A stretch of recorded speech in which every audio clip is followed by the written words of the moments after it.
women doing adobe work, which is very good because this should always be more or less of a women's tradition to keep on going like this. I have already about 3 of my grandkids, girls, that are doing this kind of work, along with my son Trini. I'm not teaching my grandchildren. Trini is teaching them. And I think he does better fireplaces than I do. Right now he has a brickyard. Can you tell me about that? Oh, the brickyard. Trini, like myself, knows how to do a lot of things. With this economic thing in our area, he knows how to do adobe bricks. So he has a cement mixing machine, which he mixes.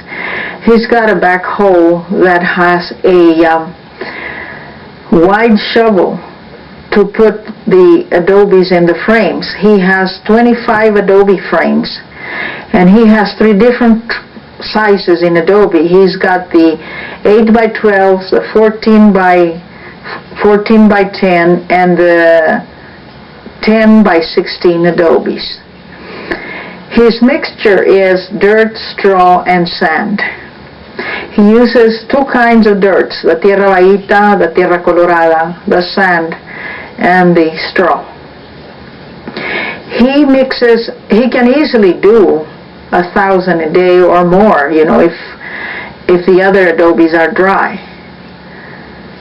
He works in homes also, doing the building of walls, the fixing of the firewalls, using the adobe work. He, like myself, does the tierra blanca, the mica on the walls, the tierra baita on the walls.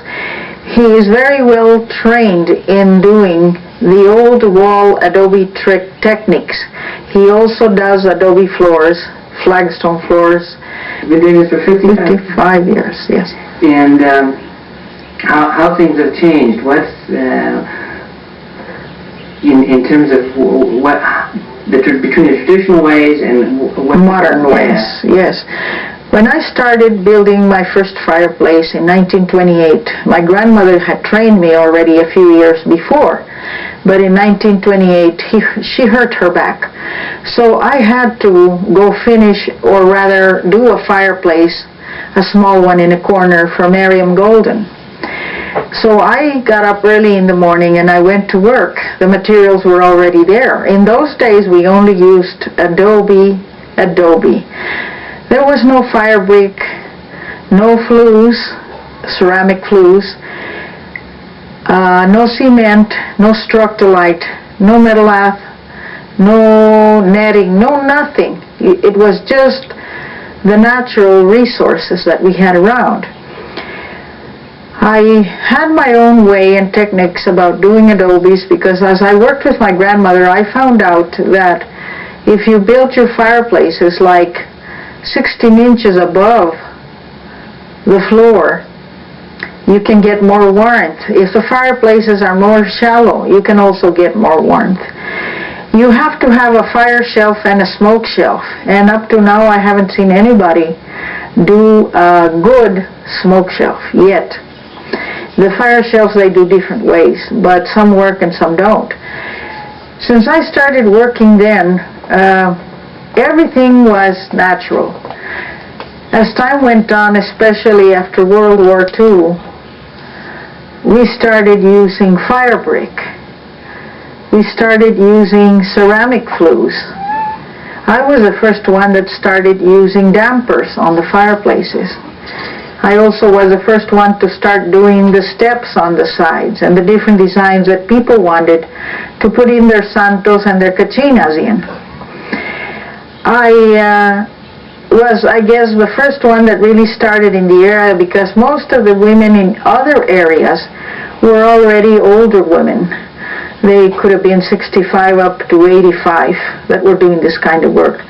And I was the first young lady till up to maybe the 60s that was doing this kind of work. After that, a lot of them started learning again. But this wasn't because it went out of style. It's always been there. It's just that women, Spanish women from the area started getting interested. There was Stephanie Valerio. Since we plaster the church 2 weeks every year, they got interested in plastering. So there was a lot of them that would get hired out for plastering here from the area. And of course, living in environments like mine, where plaster was the common thing to use, they really didn't have to be trained. They were already trained, so I didn't have to do any training. As time went on, there were women from Llano Quemado, Los Córdobas, that the grandmother started teaching, being something that was going on. I started traveling all over. I've traveled and does electrical appliance work, but going good on the building business. He's better than I am for the simple reason that he learned them how to do with adobe.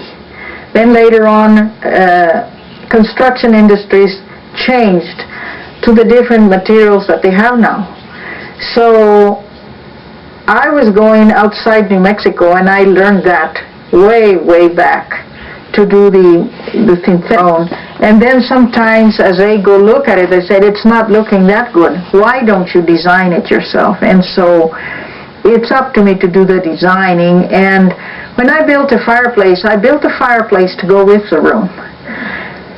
The room, let's say, probably is 12 by 14, so I make one that will fit in that room. Or if the room is bigger than that, like we had a 60 by 50 feet living room in Dallas, Texas, I had to build a fireplace that was going into the living room to fit the living room, and then the space, another fireplace in the same fireplace but to the back to fit the dining area. And then the library fireplace was still another size but a different design. Where the uniqueness of a woman doing this, and they ask me, is this still something that is being done? And I say yes.